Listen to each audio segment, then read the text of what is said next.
Happy birthday, dear Cellar Series. Happy birthday to you. All right, my friends. We're celebrating 5 years of this kind of wild feature.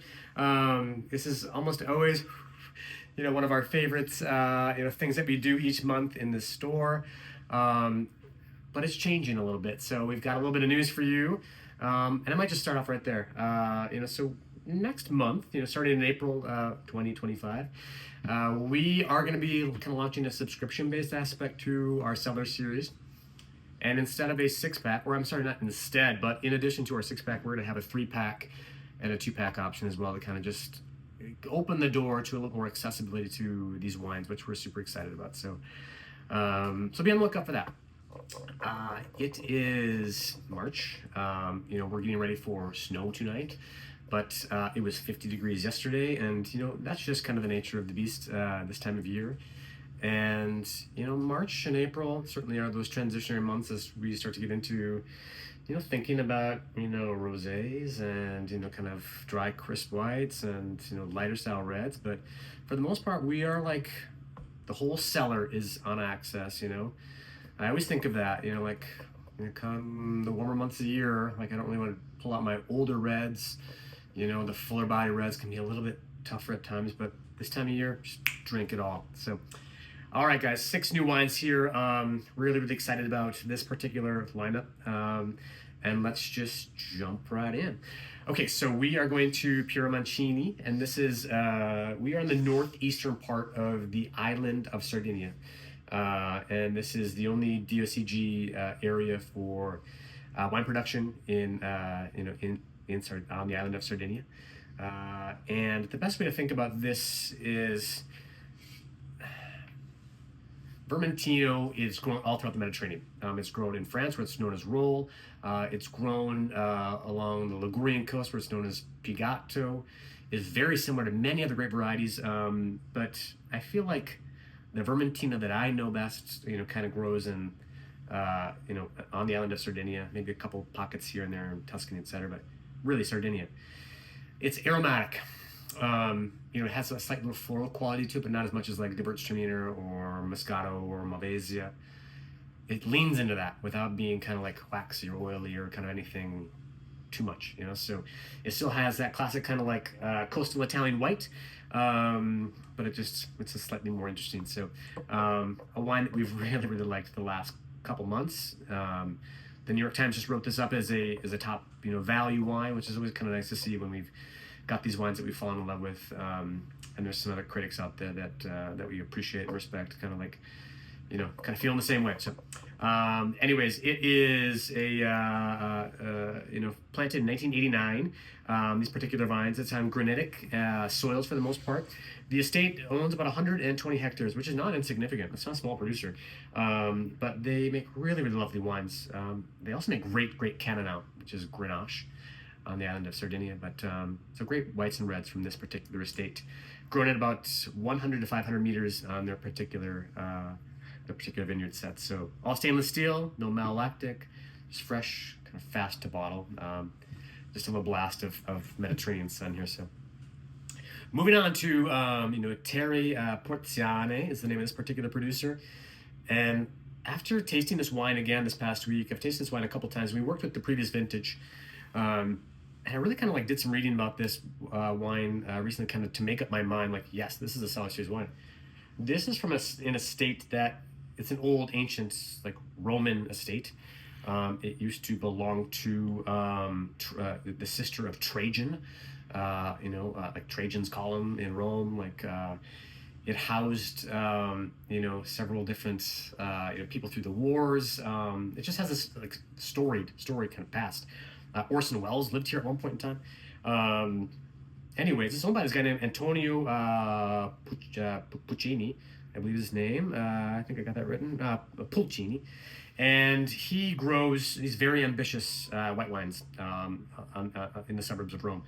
And this is his entry level, per se. This is his Frascati Superiore, also a DOCG bottling in this area, and recognized by the Italian government as an iconic wine style of quality. So And this is Malvasia de Lazio, Malvasia Candida, and Trebbiano blended together. It does see 4 to 5 days of skin contact, and that is the difference maker right there for me. The wine, it's not an orange wine. It doesn't have these kind of deep tannic qualities, like these amber hues to it, but it does feel more like a significant wine.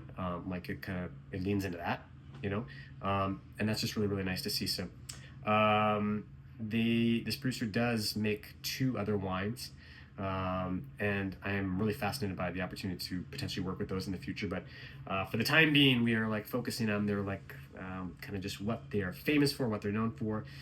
The wines known as Frascati, which have been keeping our friends, kind of in the capital in Rome, kind of happily drunk while they wash down their cacio e pepe and other Roman pastas. But great Italian whites. Moving on to Burgundy right here. So we are in the Macon. So just as a reminder, Macon is the very southern part of Burgundy, where the soils transition from limestone to the granitic soil sets of the Massif Central. This is Marcel Courtier,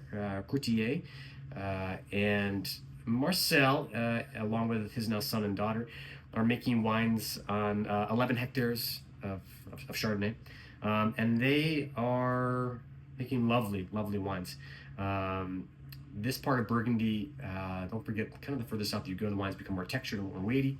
And what they might kind of lack in terms of the verve and kind of chisel aspects of, let's say, Chablis in the extreme northern part of Burgundy, they make up for with just generous fruit, which is really nice, especially this time of year. I do like precise white wines, kind of focused white wines throughout the year, but come wintertime, wines like this at the table kind of throughout kind of a long, let's say, Sunday lunch, where the bottles come down to temp, or I should say come up in temp, they just become expressive wine, just really lovely. So barrel fermented and aged for almost a year in 4 to 5 year old barrels, all biodynamic fruits, pretty classic stuff, grown on clay and limestone here. So 35-year-old vines. So great new Burgundy producer for us. I shouldn't say new. We have worked with these producers in the past. This producer in the past couple of vintages back, but it's a new label, and it just feels new. So the wines feel new, and they've never been better. So the same day I tasted this almost right after, and I was thinking, holy crap! There are 2 wines right away. I feel are strong components for this Cellar series. And we are still in Burgundy here. This is Benoit Quentin, and Quentin is making wines in Irancy.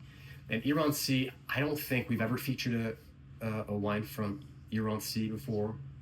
This particular appellation is just outside of Chablis, and Chablis and Irancy and Sancerre just to the west kind of share this Kimmeridgian soil band, this really special kind of limestone soil set. And on that limestone soil set, they grow Pinot Noir. So, is it like Burgundy, from the Côte d'Or, like Côte de Nuit and Côte du Bon?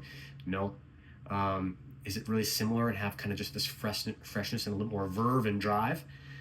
Because potentially those cooler climates and that different limestone soil set? Yes, absolutely. Single vineyard wine, 30 to 40-year-old vines. The single vineyard wine is called Le Grand Côte. This is the 2019. We pretty much locked up everything that was available for this marketplace on this particular wine. What was left, really good wine from Kermit Lynch. And it's a new producer to Kermit. And seemingly, it just seems like it makes perfect sense. It fits right into their amazing collection of wines. So yeah. Moving on to Castagnole Monferrato. Castagnole Monferrato is an area that is near Asti. So we are in Piedmont, and Asti is a different soil set than Alba. Alba is more transitionary limestones, sandstones. That area near Barbaresco and Barolo have lighter soils, both in color and just kind of weight. When you get near Asti, it's like Barbera country, Barbera and Ruque. And Barbera is much more common. I won't lie to you, it's 10 to 1. but every once in a while you come across a producer that specializes in Ruque, and Crivelli is one of them. This is Jonathan and Sarah Crivelli, and they have 5 hectares of vines that were planted in 1919.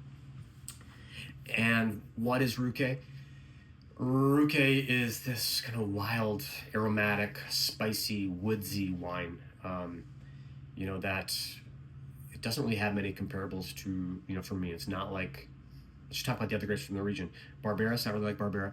It's not really like Nebbiolo. It's not like Dolcetto. It has this own kind of character to it. Very long lives in the cellar, seemingly. Our friend Randall Bush imports this, and we kind of had to fight to get it in a little bit. It's kind of maybe in direct competition to another Ruque in town, which I also really like, but I really kind of was compelled to go after this particular wine for this feature. And so, not a whole lot of it in town, a handful of cases, but special wines. So bravo, Randall Bush, doing good work. Going to Ribera del Duero, finishing up in Ribera del Duero. This is Bardos. Bardos is a project from a producer that has a couple different properties throughout Spain, and this is extremely high elevation Tempranillo. So don't forget, Ribera del Duero, that high Iberian plateau, we're at 1,000 meters above sea level, which is pretty high, for grape growing. Most grapes kind of just can't really grow that well in this particular altitude.